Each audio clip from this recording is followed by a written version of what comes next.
Hi friends, இன்னைக்கு நம்ம கேஸ்ல என்ன பார்க்க போறோம் அப்படின்னா, நிறைய பேருக்கு இந்த ப்ராப்பர்ட்டி ரெஜிஸ்ட்ரேஷன்ல அந்த வேல்யூ மென்ஷன் பண்றதுல ஒரு கன்ஃபியூஷன்ஸ் இருக்கும். அதாவது நம்ம டீட்ல ஒரு வேல்யூ மென்ஷன் பண்ணுவோம், அக்ரிமெண்ட் சேல்ல ஒரு வேல்யூ மென்ஷன் பண்ணுவோம், அந்த மாதிரி பல டாக்குமெண்ட்ஸ்ல வேற வேற வேல்யூ இருக்கும். ஸோ அதுக்கு ரிலேட்டடான ஒரு கேஸ்ல தான் பார்க்க போறோம். செம்மங்காட்டு ஜார்ஜ் ஜோன், அதாவது ஐடாட் கொச்சினோட கேஸ் லா இது. இதுல என்னன்னா, அந்த டிஃபரன்ஸ்னால வந்த உங்களுக்கு இன்கம் வந்து அன்எக்ஸ்பிளைன்டு மணி அப்படின்னு சொல்லிட்டு அடிஷன் போடலாமா, அடிஷன் போட்டு அதுக்கு டாக்ஸ் பண்ணலாம் அப்படின்றது தான் இந்த கேஸ்ல நம்ம என்னன்றது உள்ள போய் பார்க்கலாம். Welcome to artist talks info. So facts of the case பாத்தீங்க அப்படின்னா, அசஸி வந்து ஒரு ப்ராப்பர்ட்டி விக்கிறாங்க. சோ ப்ராப்பர்ட்டி விக்கும்போது ஆப்வியஸ்லி நம்ம ரெஜிஸ்டர்ட் சேல் டீட் ஒன்னு போடுவோம். சோ ரெஜிஸ்டர்ட் சேல் டீட்ல ஒரு வேல்யூ காட்டுறாங்க. அந்த ரெஜிஸ்டர்ட் சேல் டீட்ல ஒரு வேல்யூ காமிச்சு ரெஜிஸ்டர் பண்ணிட்டாங்க. பட் அதுக்கப்புறம் அசஸிங் ஆஃபீஸர் ஒரு நோட்டீஸ் இஷ்யூ பண்றாங்க அசஸிக்கு.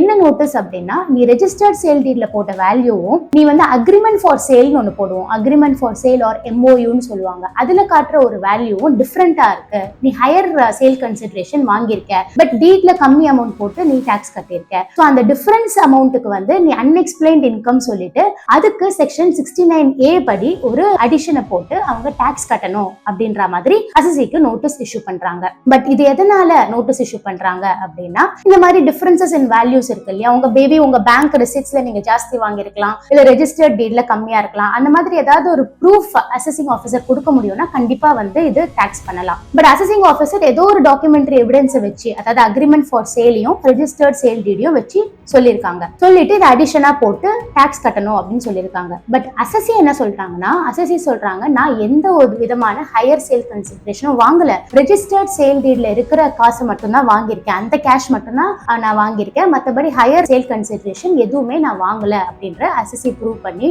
சொன்னாலும் அசஸிங் ஆஃபீஸர் ஒத்துக்கல. ஸோ அசஸி வந்து அடுத்ததா ஐடாட்டுக்கு போறாங்க. So provisions of the income tax act என்ன சொல்லுது அப்படின்னா, செக்ஷன் 69A படி when the assessee is found to be owner of any money, bullion, jewelry or any other asset and he is not in his books of accounts, asset-ஆ காட்டல இல்ல any income-ஆ காட்டல அப்படின்னா, when assessee is not able to give a satisfactory explanation for the unexplained income அப்படின்னா, இந்த மாதிரி சிச்சுவேஷன்ஸ்ல கண்டிப்பா assessing officer section 69A படி addition போட்டு அதுக்கான டாக்ஸஸை சார்ஜ் பண்ணலாம் அப்படின்றது தான் இன்கம் டாக்ஸ் ப்ரொவிஷன் சொல்லுது. சோ ஐடாட் ரூலிங் இதுல என்ன சொல்லிருக்காங்க அப்படின்றத பார்க்கலாம். ஐடாட் ரூலிங் பாத்தீங்கன்னா, no evidence for the actual receipt of higher வேல்யூன்னு சொல்லிருக்காங்க. அதாவது அசஸிங் ஆஃபீஸர் சொல்றாங்க டிஃபரன்ஸ் இருக்கு, ஹையர் வேல்யூ வாங்கிருக்காங்க அசஸின்னு சொல்லிட்டு, but they were not able to give it as a documentary evidence. Mere difference between the registered sale deed and agreement for sale, இதுல இருக்கிற டிஃபரன்ஸ்க்காக மட்டும் நீ வந்து செக்ஷன் 69A கொண்டு வர முடியாது.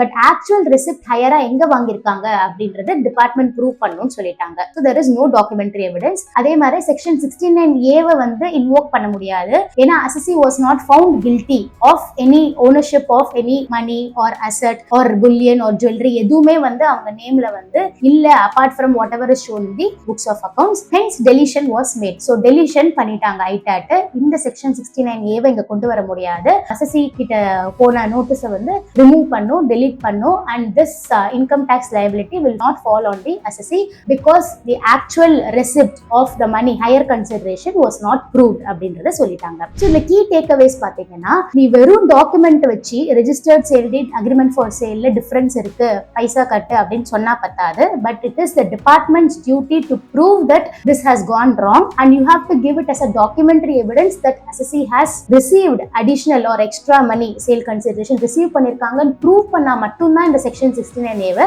கொண்டு வர முடியும் அப்படின்றத கிளியரா சொல்லியிருக்காங்க. So இந்த மாதிரி document evidence even the assessing officer has to give before you charge any fine or penalty or taxes on assessing. So இதுக்கு ரிலேட்டடான ஏதாவது டவுட்ஸ் இருந்ததுன்னா எனக்கு கமெண்ட் செக்ஷன்ல போஸ்ட் பண்ணுங்க. Thank you.